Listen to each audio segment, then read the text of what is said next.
Hey guys, Tool back again. So I'm going to try to make a quick video on how to do a high poly to low poly, maybe some baking in this, whether it's in this video or the very next one, just to do like a quick show of how you can do it in 3ds Max, because I do get asked how you do that or how you go about doing that kind of thing quite a bit. So what I'm going to make is I'm going to make some nunchucks. And I was actually starting this yesterday, and I ran into a problem that I actually had to figure out on my own a little bit here, and I solved it a lot quicker than I expected. So the problem was this little part here gave me some trouble on making my high poly look nice, and so I came up with this. And when the high poly, or when the TurboSmooth is on, it's all nice and whatnot. It should actually be a little bit higher, I think. Something like that. But anyways, so we're going to quickly make this and show more or less what I did to try to fix the problem that I ran into. So make it roughly about the same size. I start off with 10 sides because it makes it so I can just do quick connects across. So connect, connect, connect. And for this one, I wanted the center to be a little bit not quite as big as like if I took these two. So I'm gonna go like this, do a ring around, just connect in the middle. Gonna delete the bottom before I go much farther. And since I actually have my other one here, it's gonna make it a little bit easier. Oh. Okay, don't delete your top. So yeah, make the bottom line for where we want to go-ish. Oh. Yeah, it's around there, a little bit higher. And so now we delete these two and these, and we will bridge these across.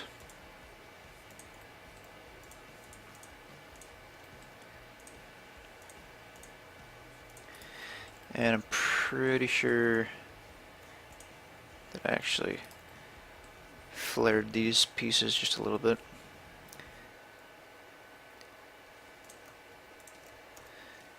Just to make it so they were a little bit nicer to work with.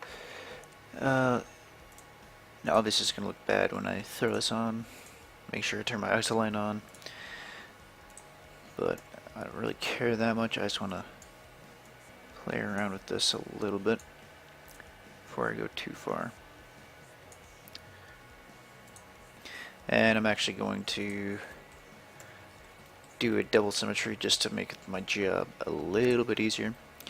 So we're going to delete this F, and we will also go connect, and we'll delete this F. Okay, symmetry, flip, and symmetry, flip, bam. Now we have a whole model, but we only have to make a quarter of the work. It's a lot easier. So, as you can see, I'm not going to describe how to do TurboSmooth control edges that much, because I do a brief video on it I've done one before, it's on my channel here. So you can go and find it. So yeah, what we need to do is some pretty interesting and very annoying things. So, this is a neat little trick for insetting. If you drag out over there, you don't have to go and delete extra edges. And then you don't have to mess around as much. You don't delete the edges over here. And you're gonna, you use it for symmetry stuff. Works a little bit easier. Okay. So now I have my control edge up here. And we will go here, here, and here. Connect that. Turn on edge constraint with Shift X. Slide it on over. Yeah, somewhere around there. Connect that and delete that.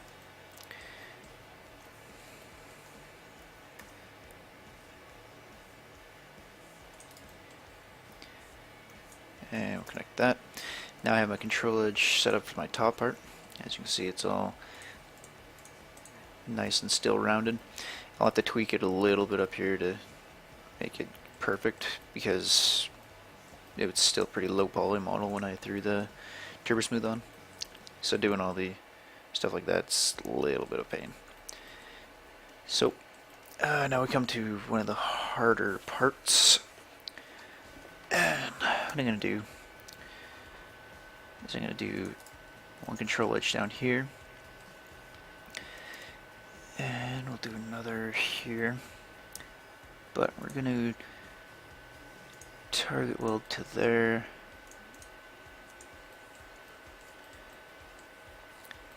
Do you remember how I did it? It took me a little bit to figure it out.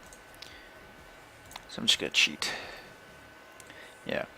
So I had one control edge going here, another below it. So it was almost correct. And then I'll put another control edge down here.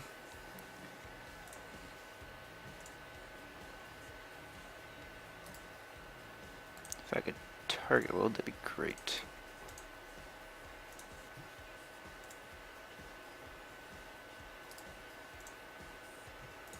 Target weld work with me here.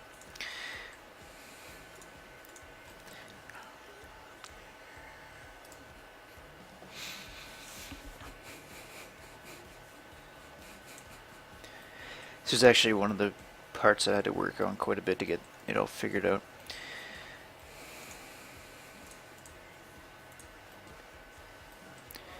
So I came down, make sure I have my quad and my upper area as well. The reason that these are actually spread like this, well, why this edge is up here, is because if you put it down, it'll create a pinch, and pinches are not so good. I'm actually surprised that with that triangle there, it actually works as well as it does. I guess, yeah, just go with that then. Thought I fixed that, but I apparently didn't. Okay, so then my other one comes up here.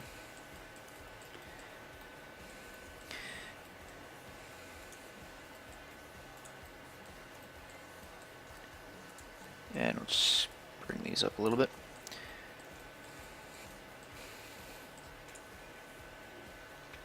See how she looks so far.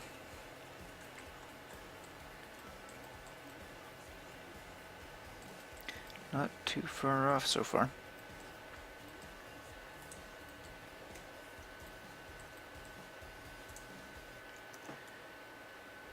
Bring these in just a little bit to sharpen up that edge. And I should bring these ones up a little bit too.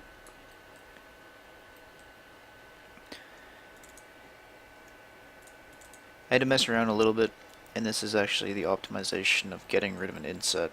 I originally had another edge going from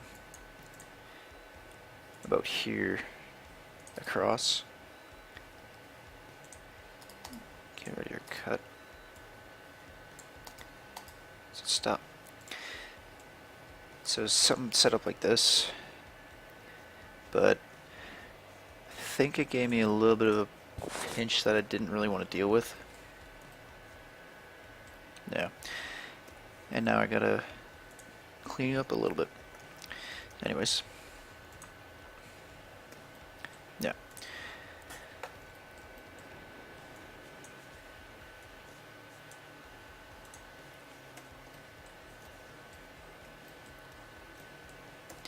Let's see. How circular is our circle? Not very circular.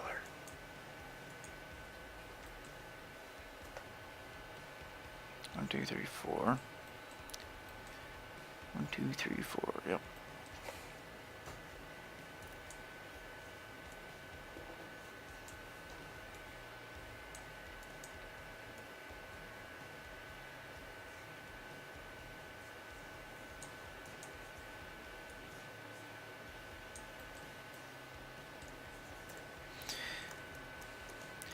hard tweaking a circle, getting it to look just so.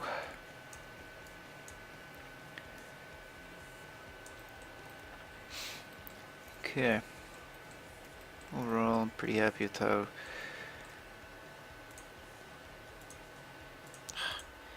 This is one of the annoying things about Max. When you go to TurboSmooth like that, if you're on vertices, it puts your entire thing full of vertices. Rather annoying.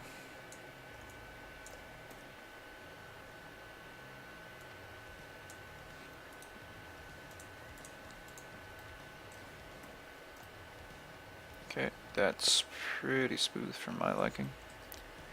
Could probably tweak it till the cows come home, but I don't really want to make this video too long.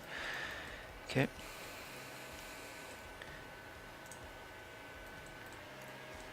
Then this one.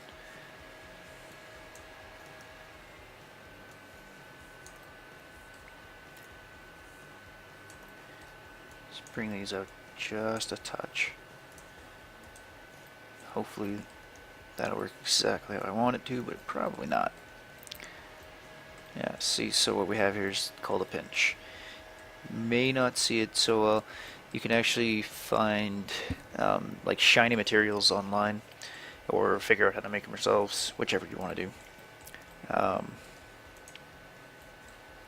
And then yeah, it'll help out a lot. It's just throw an extra control edge in between there, so it doesn't go up so much.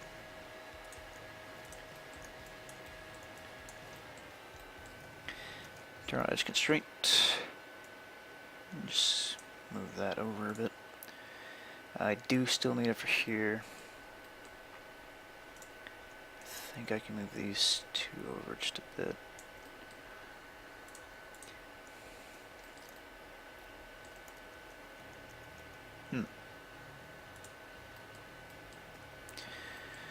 Tweaking circles is not the funnest thing.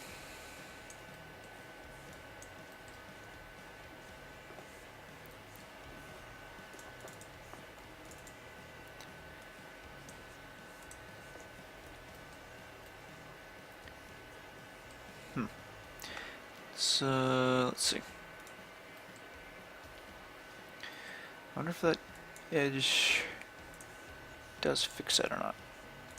Let's give her a check.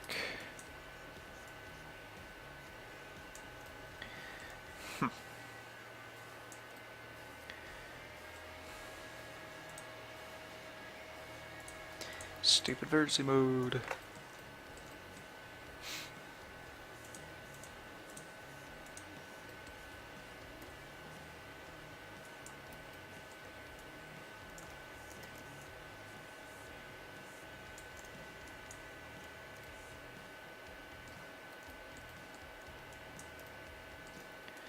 Can't remember if I had to bring this edge out or not.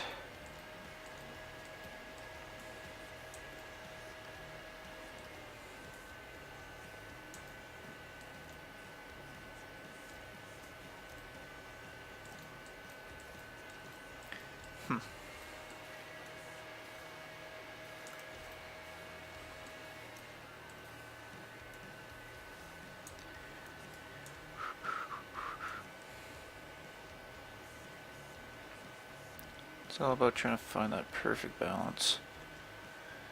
Having it not too far in, but not too far out.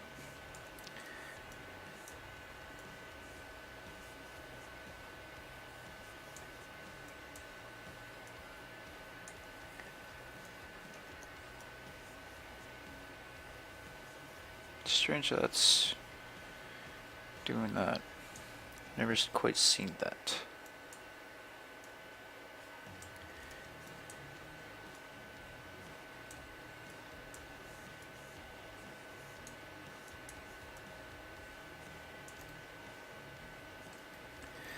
That's pretty much got rid of that pinch.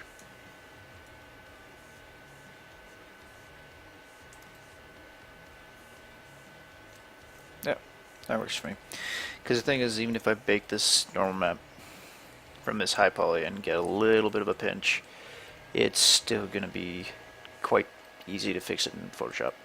And I actually like this second one I made a little bit better than the first one. So actually, instead of deleting it, I'm just going to hide it. And we'll call this high top. Done. So we'll put in our high folder, or high layer, I guess. And let's go. Go make another cylinder. Ooh, that actually.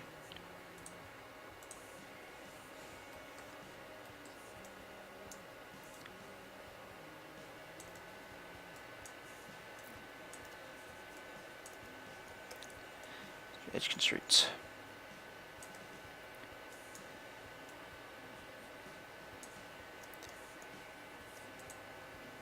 There we go. That's what I wanted. Now it's quite a bit more circular.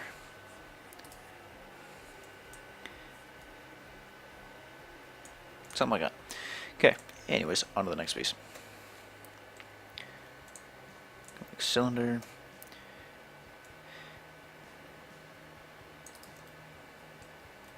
Ah, crap. Right clicked.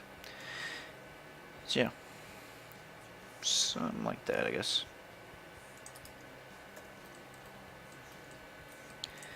Since this is actually our top part, we'll move that up.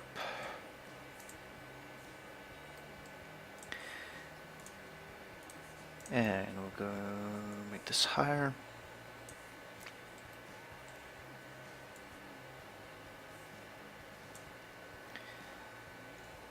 And still don't need any more height segments. And I'm not going to actually leave it like this, I'm just going to stretch down manually. Or actually, that's it. Something like that, I guess.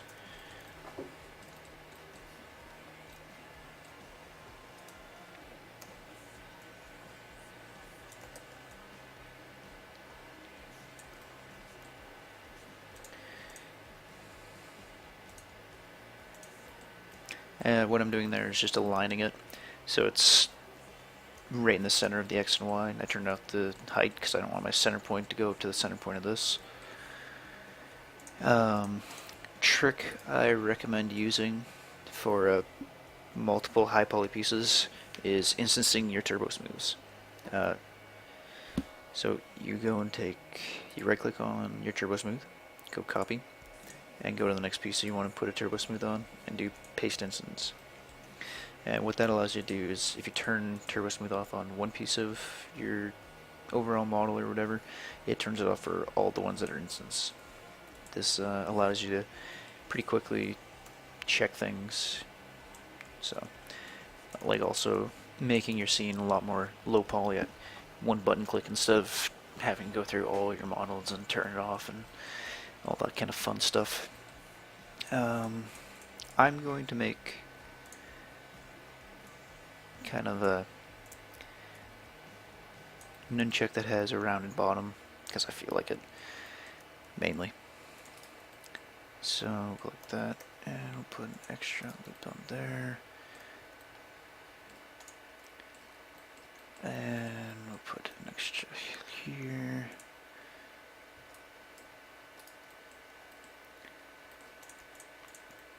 We'll go and inset this till it's about the size of that. Delete it because we're not going to need it.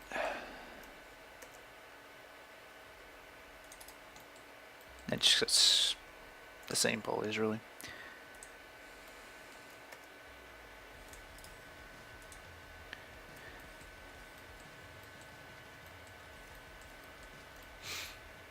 That's actually pretty close to what I wanted. Might be able to bring it down just a little bit more. And we will auto smooth it all now. Ew, that actually didn't work out quite well at all.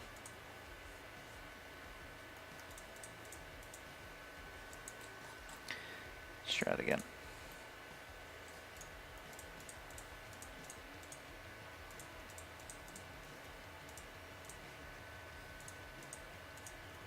Yeah, it still gets that ugly look, whatever. So yeah, Now I have my pretty simple nunchuck. I could make this, should probably make this a little bit smaller really. One thing you want to watch out for when you're scaling things is make sure that, and I can actually collapse this all now. Actually,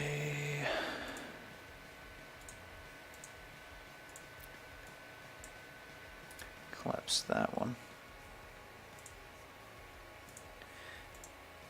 Nope.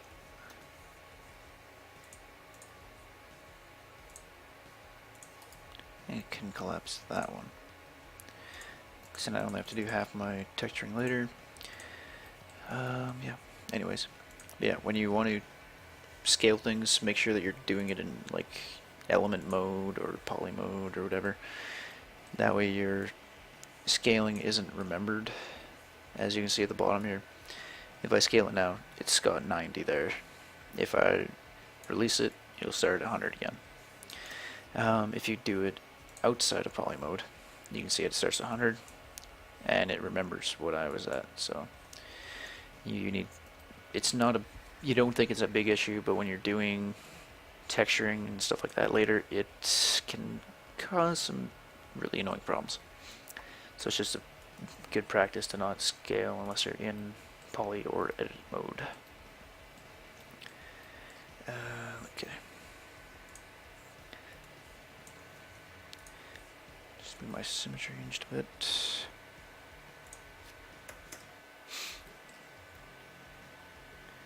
Turn off that. Click align it.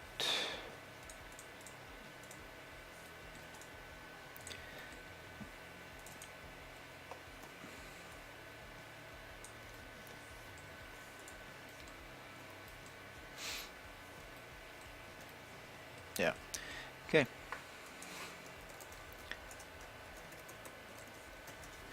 Okay, so I'm going to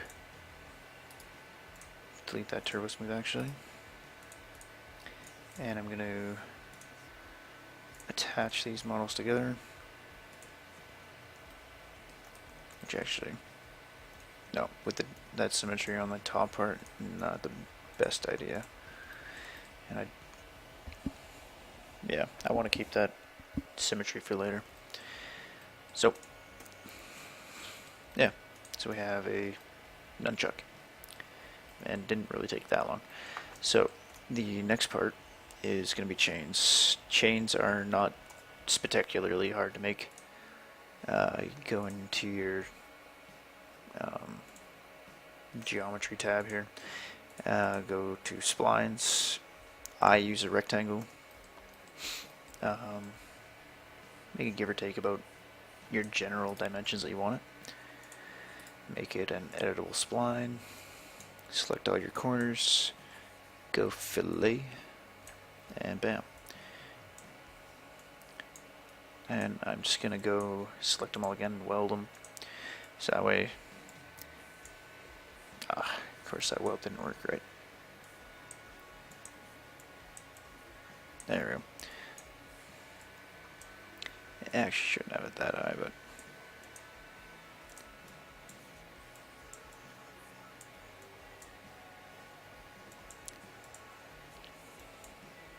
yeah, there we go. So the next step is going to rendering it so you can actually see the thickness and all that kind of stuff. Generate mapping chords in real world map size is important if you want to be lazy and you don't want to unwrap stuff yourself. But it's not going to matter because I'm going to project this onto a plane later.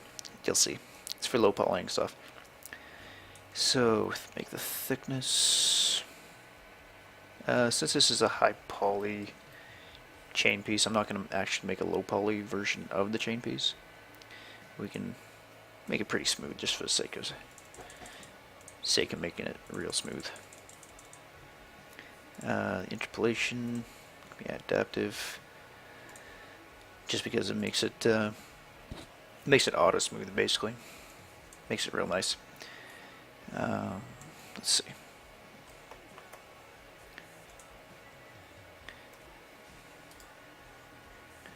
We can make this an edible poly now.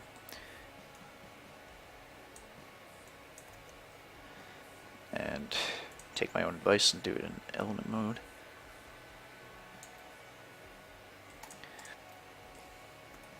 Yeah, something like that. Okay. Let's save this. As I was doing it yesterday, but just started again today. Yeah, so you have your nunchuck and your one chain piece. Scales down to be about correct size.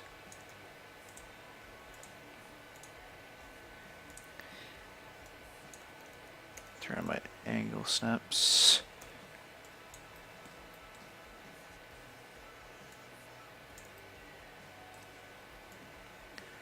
I guess I did make this nunchuck piece quite a bit bigger than I expected.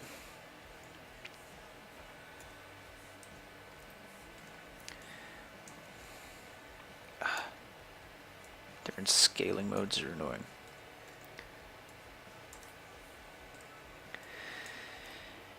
Yeah, something like that, I guess. We're actually missing a part here, which is this bolt here. For the sake of it, I will go and use another cylinder. I'll turn on auto grid because I'm lazy, and just go like that. What auto grid does is it bases itself on where your other geometry is, and since these pieces are inside your geometry here, you're never going to see them. There's no point in them actually being there. Actually, I can make this a little bit more low poly. Like, even 6 sides might be too much, but whatever.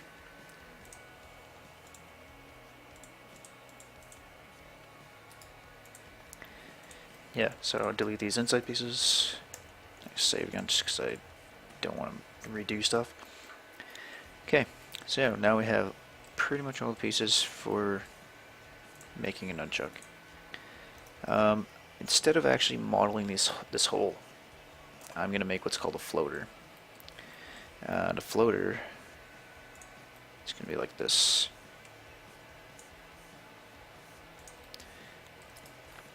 So a floater is exactly what it says. It's made on top of your geometry, that way you don't have to actually model holes and stuff like that if you don't really want to.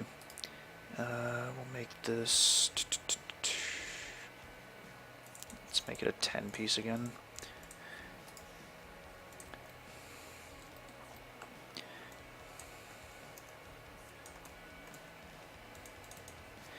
Delete that back face, so I don't forget about it.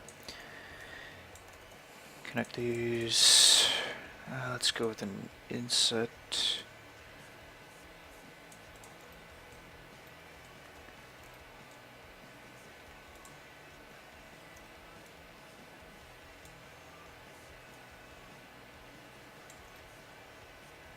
Something like that.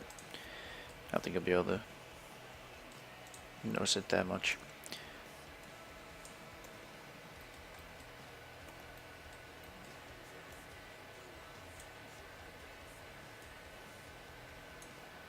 Something like that. I like to be a little bit exact.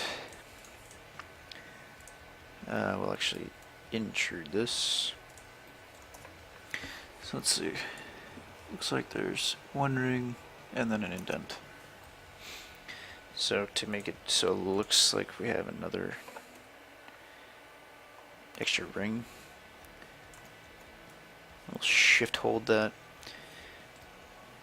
Just shifting an edge actually creates an extra edge, for those that didn't know that.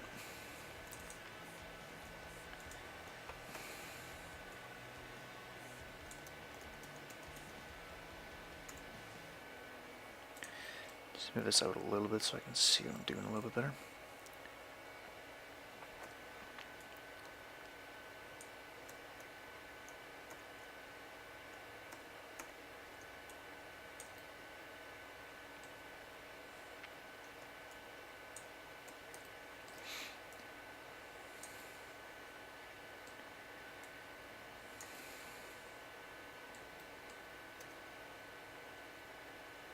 Yeah, something like that. So the way with normal maps actually kind of work is they need to have angles to look at. If I had it straight down, you wouldn't actually see the hole at all.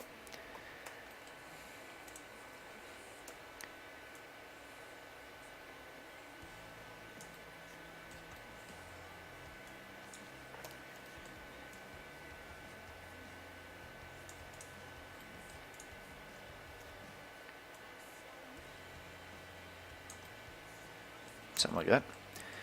And we'll actually symmetry this.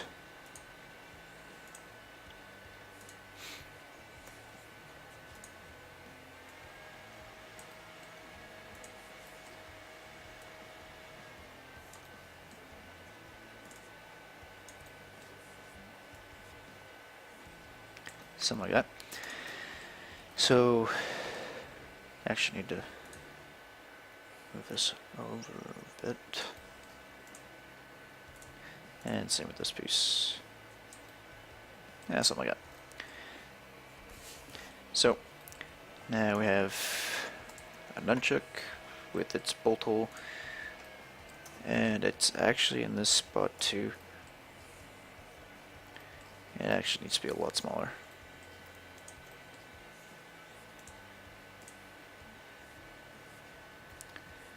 I'm going to attach these two pieces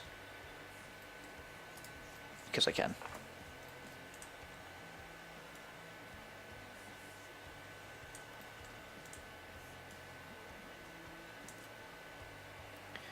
Something like that.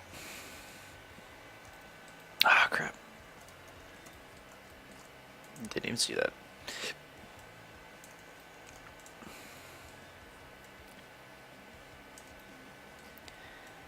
Something like that.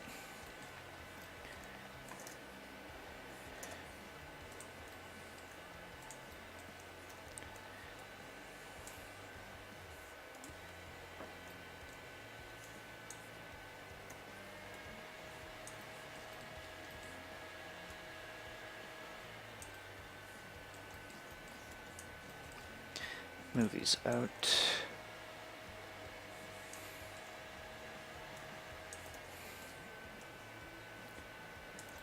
Okay. And just for the sake of making it look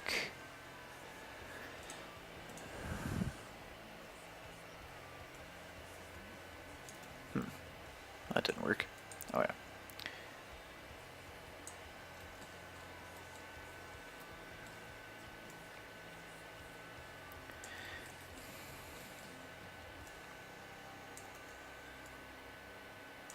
Yeah, something like that. Just make it a little bit different.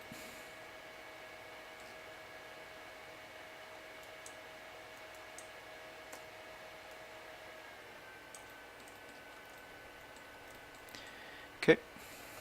So, I think we have pretty much everything. I can just do this part in the normal map and texture if I really wanted to, but I already made this top part, so whatever. Okay.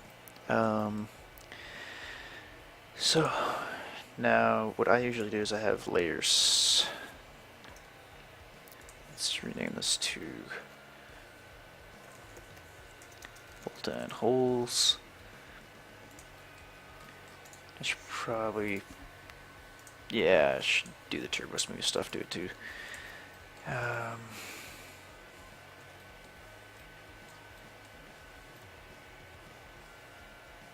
It's actually not too bad by itself.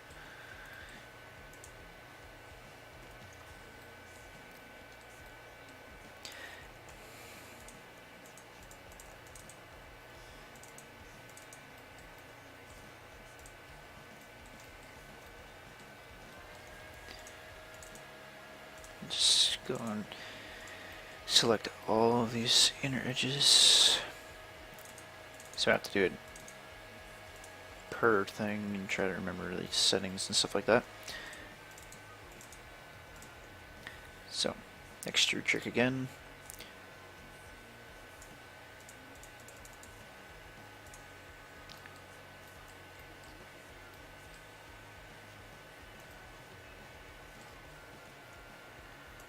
Let's see. Am I happy with this? Yeah, I'm pretty happy with that. That looks pretty good to me. Okay, so my high poly is now done. I'm going to call that done. I'm not going to model more chains or the other, or copy this over yet, because that's something I'm going to save for later. So to do the low poly, what I usually do, as I was saying, is make another layer, go low, and yeah, what I'll do,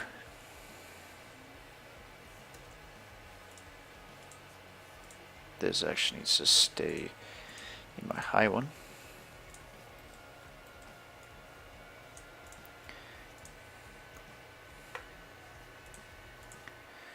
I like putting the prefix in front because it makes it easier to look at later. This should actually be high chain. Okay. I don't really need to copy that one. I do need to copy this, call it low.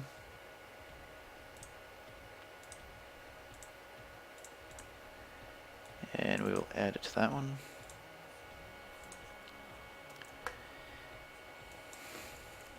Low.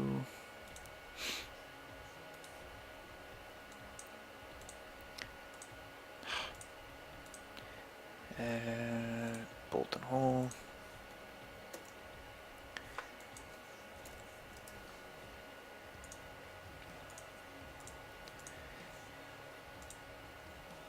Yeah, so that's all of them.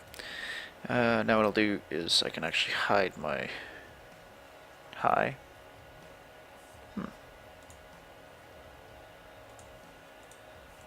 Oh yeah, I forgot to copy the done piece. So, and we'll copy that one over. And now I can hide. There we go. Now I have all the main pieces. Oh, I did copy my chain over, whatever. Okay, so to do the low poly version of your model, you start by deleting your TurboSmooths. That doesn't have one, but this one does. And since this is actually just for normal maps, I don't actually even need that one. So, all you do is just go and delete all your control edges. That's all there is to it. I'm gonna leave that one for now at least.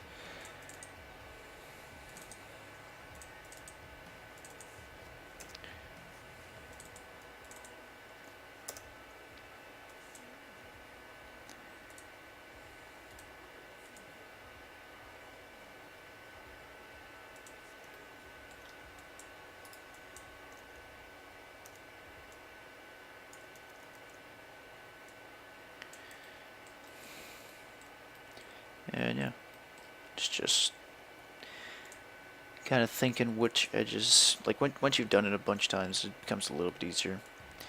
You don't have to think too much on what edges you're going to need because you kind of already planned it out. You remember which ones you added, which ones you didn't add, so you don't really need to think about it as much. Delete that one. Yeah, because that's not adding that much to my silhouette.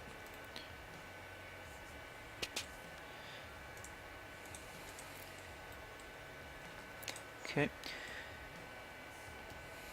Even this might be a little bit high poly. I'll actually probably optimize it again after.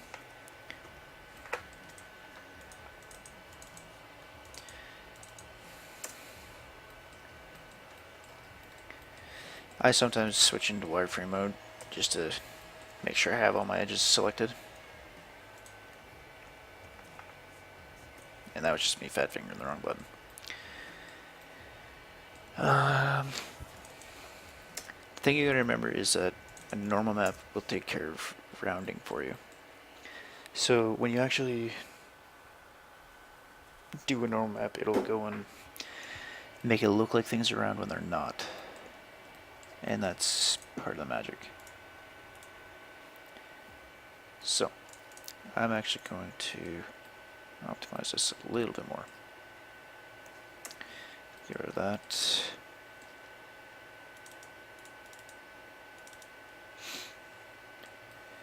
And the thing is, you gotta remember, low polys are allowed to have triangles.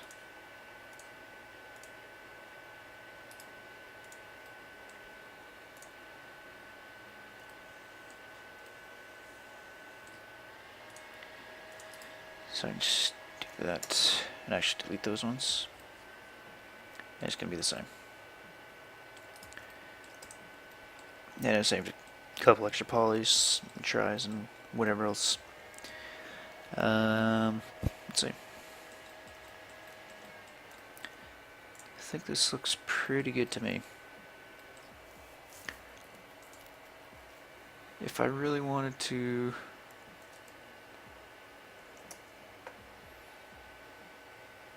now I'm going to make this unique. I'm not going to do it like some of these dragon ones that have it like the same dragon on both sides.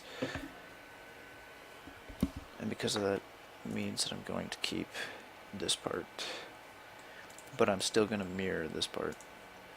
And it's going to save me a little bit of space, but not much. Let's see. Okay. Now this is actually the part where you can start unwrapping. Let's see. 42 minutes. I will do unwrapping and texturing in the next video. Thanks for watching, and I will upload this as soon as I can. And I will upload the next video as soon as I can too. Thanks, and subscribe if you enjoy my videos, or feel free to ask me questions as well.